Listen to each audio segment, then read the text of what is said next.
بدبخت این اتاق مدارکا بگیر. سند ماشین به نام خودم. رفتیم شمال، سوار قایق شدیم. 200,000 تومان به حمید اکرم قرض دادم با مدرک. شمال ماهی خوردیم. مسافرت سال 400 با پیش رستوران رفتیم. مهمانی دادیم به خالش، تمام چیزهایی که خوردن. CD هایی که در مورد پسر داییم حرف زدین همه رو شنود کردم گذاشتم.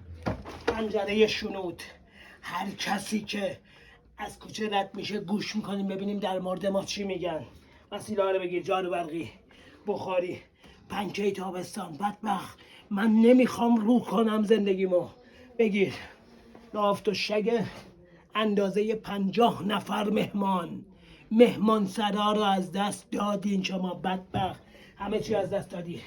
صدای بابات که در مورد خانواده من صحبت کرده بود و در مورد داییاش همه رو زدم به CD.